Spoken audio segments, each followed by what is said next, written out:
அன்பு நேயர்களே, இப்போ நாட்டில் என்ன பிரச்சனை முக்கியமாக நடக்குதுன்னு பார்த்தீங்கன்னா, விஜய் ஆட்சிக்கு வந்த உடனே கரண்ட்டு கட்டுன்னு எங்கே பார்த்தாலும் ஒரே ஸ்ட்ரைக்கு பிரச்சனை பயங்கரமாக போய்கிட்டு இருக்குது. காரணம் என்ன அப்படிங்கிறது யாருக்குமே தெரியல. ஆனால் அங்கே இருக்கிற ஊழியர்கள் ஒரு சிலர் வன்மத்தை கக்குறாங்க.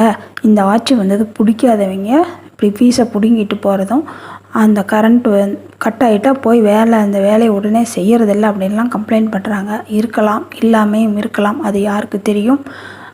இல்லைன்னு நம்ம சொல்ல முடியாது. அதே சமயத்தில் கரண்ட்டில் அவங்க ஏதோ பண்ணிட்டு போகிறாங்க. ஆனால் நம்மளும் கொஞ்சம் சிக்கனம் பண்ணணும்ல. பாருங்கள், காலையில் எந்திரிப்பாங்க, பாத்ரூம் போவாங்க, லைட்டை போட்டுவிட்டு வந்துடுவாங்க, ஆஃப் பண்ண மாட்டாங்க.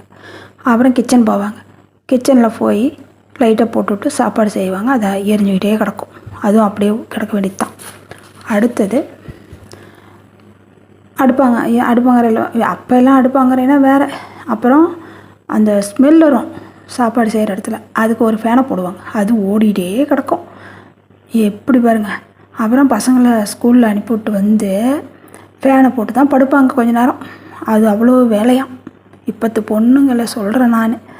அப்புறம் அந்த ஃபேனை போட்டால் அது அப்படியே ஓடிக்கிட்டு இருக்கும். அது உள்ளாராது. பக்கத்து வீட்டில் பேச வருவாங்க, அவங்ககிட்ட உக்காந்து பேசுவாங்க. அது என்ன பேசுவாங்க? அடுத்தவங்கள வாய் வலிக்க பேசுவாங்க. அவள் அப்படி, இவ இப்படி. அவள் சுத்தமாக சிக்கனமே இல்லையா. பூரா வர புருஷன் சம்பளத்தை பூரா பொறுக்கியே தின்னுபடுறாளாமா. என்ன அப்படி பண்ணுறா அப்படிம்பாங்க. ஏதோ பேசுவாங்க. பேசி முடிச்சுட்டு அப்புறம்தான் சரி, இது வேறு நம்ம ஆஃப் பண்ணலையே அப்படின்ட்டு அந்த பேசுனதுக்காக எல்லாத்தையும் ஒரு முறை பார்த்து ஆஃப் பண்ணுவாங்க. இதையெல்லாம் பெரியவங்க பார்த்தா சும்மா இருப்பாங்களா? அவங்க பார்த்துட்டு ஏதாவது கேட்டால் உடனே பெரிய பிரச்சனை ஆகிப்போகிறது. வாயை வச்சுட்டு கம்முன்னு இருக்கிறதெல்லாம் அதை சொல்கிறாங்க அப்படின்னு பயங்கர குற்றவாளி கொண்டில் கூட அதை நிறுத்தி விடுறாங்க. ஆனால் அந்த காலத்தில் என்ன பண்ணாங்க? 4 மணிக்கு எந்திரிப்பாங்க, அடுப்பில் தான் சாப்பாடு செய்வாங்க. அதுவும் வீட்டுக்குள்ளே செய்ய மாட்டாங்க, கறி ஆயிரும்னு வெளியில் தான் பற்ற வைப்பாங்க. விரவை கொண்டு அதுவும் இப்படி கேஸாவது ஒன்றாவது அப்போலாம் விரவில் தான் சாப்பாடு செய்வாங்க. அப்போ எந்த கரண்ட்டு முடிஞ்சது? கரண்ட்டும் இல்லை, லைட்டு கூட இருக்காது. அது விளக்கு வெளிச்சத்தில் கூட சாப்பாடு செஞ்சு சாப்பிட்ருக்குறாங்க. அப்போ தான் பசங்களை பள்ளிக்கூடம் அனுப்புனாங்க, படிக்க வச்சாங்க. இப்போ பள்ளிக்கூடம் ஒரு பையன் அனுப்புறதுனாலும் 2 பசங்களை அனுப்புறதுனாலும் பெரிய ஒரு கஷ்டமாக, அதை பெரிய ஒரு வேலையாக எடுத்துக்கிறாங்க. அந்த நாளில் எனக்கு தெரிய எங்கள் சொந்தக்கார ஒரு அம்மா குழந்தைய சாப்பாடு செஞ்சு ஊட்டி ஸ்கூல் வரலும் தூக்கிட்டே கூட போனாங்க. அந்த மாதிரி காலமெல்லாம் ஒரு காலம். இப்போது இந்த மாதிரி பண்ணிகிட்ருக்காங்க. கரண்ட்டு பில்லை நம்ம தான் மிச்சம் பண்ணணும். எவ்வளோ பேர் சிக்கனத்தின் சிகரமாக இருக்கிறாங்க. எப்படின்னா அவங்க அந்த ஃப்ரீ கரண்ட் 100 கொடுக்குறாங்கல்ல, 100 யூனிட் கூட ஓடுறதில்ல. வீட்டிலலாம் 0 வாட்ஸை போட்டுக்கிட்டு இது மீட்டராக ஓடாத மாதிரி லைட் எரிப்பாங்க. அந்த மாதிரி எல்லாருமே கடைபிடிச்சா நாட்டில் மின்சார தட்டுப்பாடே வராதுங்க. மிச்சமே ஆகி போயிடும். கரண்ட்டு விற்கலாம் கூட. ஆனால் இந்த கரண்ட்டு தட்டுப்பாடுன்ட்டு எந்த பக்கம் நடக்குது அப்படிங்கிறது ஒன்றும் புரியல. ஒருவேளை அந்த தவிக உறுப்பினர் ஜெயித்த பக்கம்தான் நடக்குதா,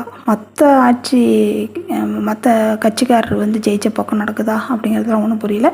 ஆனால் எல்லாருமே கரண்ட்டு ஏதோ இவங்க பண்ணுறாங்க, இவங்கன்னா கரண்ட்டை திங்க போகிறாங்களா இல்லை பக்கத்து நாட்டுக்கு விற்க போகிறாங்களா, புது ஆட்சி வந்தால் மட்டும் ஏதோ ஒரு பிரச்சனை நடக்குது. அது என்னன்னு யாராலையும் கண்டுபிடிக்க முடியலையா, அல்லது அதுக்கு அவங்களும் சொல்கிறாங்க எல்லாம் பழசாகி போச்சு, அந்த ட்ரான்ஸ்ஃபரும் ஃபீஸ் கட்ட அது மாதிரிலாம் பழசாகிடுச்சு, அதனால் டேமேஜ் ஆகிடுதுன்னு சொல்கிறாங்களாமா. இருந்தாலும் புதுசாக வந்தவங்க தெரியாமல் இருக்கும், தெரிஞ்சும் இருக்கும். தயவு செஞ்சு அதை குற்றவாளி கொண்டு நிறுத்தாமல் என்னங்கிறத கரெக்டாக பண்ணுங்கள். இருக்கிறவங்களால மேலிடத்துல கெட்ட பேரோ இல்லையோ, இருக்கிறவங்களால உள்ளூரில் கெட்ட பேர் பண்ணாதீங்க. இந்த கட்சி வரையே நம்ம யாருமே பேச வேண்டாம். தயவு செஞ்சு நமக்கு என்ன பிரச்சனையோ அதை எப்படி போய் ஹேண்டில் பண்ணணுமோ அப்படி பண்ணணும். ஒரு குற்றவாளி ஒன்று பண்ணுறான்னா அதை உடனே எங்கே தெரிவிக்கணுமோ அங்கே தெரிவிங்க. அதை போய் ரோட்டில் நின்றுக்கிட்டு பிரச்சாரம் பண்ணுறதை விட இப்படி நடக்குது, இவங்க அதை பண்ணலை அப்படின்னு நம்ம சொன்னோம்னா அந்த இடத்துல அந்த தீர்வு கண்டுபிடிச்சிடலாம். இதெல்லாம் நான் எதுக்காக சொல்கிறேன்னா, நம்ம கரண்ட்டை சிக்கனம் பண்ணணும் அப்படிங்கிறதுக்காக தான் இவ்வளோ தூரம் சொல்கிறேன். நம்ம வீட்டில் நாமளும் பொறுப்பாக இருக்கணும், சிக்கனம் பண்ணணும். இஷ்டத்துக்கு லைட்டை போடுறது, கரண்ட்டை இப்போ அது மாதிரில எரிஞ்சிக்கிட்டே இருக்கிறது, கரண்ட் பில்லு ஏறிட்டு இருக்கிறது, மத்தியான டைமில் கூட ஏசி போட்டுக்கிட்டு வீட்டில் தூங்குறது, இது மாதிரிலாம் வச்சுக்காதீங்க தயவு செஞ்சு. லேடிஸ் அண்ட் ஜென்ட்ஸ், லேடிஸ் பொறுப்பாக இருந்தாவே ஜென்ட்ஸ் தானாக அவங்க பொறுப்பு இல்லாமல் தான் போவாங்க. நம்ம தான் கொஞ்சம் பொறுப்பாக பார்த்துக்கணும். இது என்னோட வேண்டுகோள்.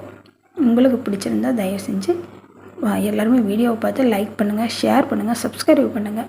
உங்கள்கிட்ட வேண்டிக்கிறது ஒன்றே ஒன்று, இந்த சேனலை கொஞ்சம் வளர்த்தணும் அப்படிங்கிறது தான் என்னோடய எண்ணம்.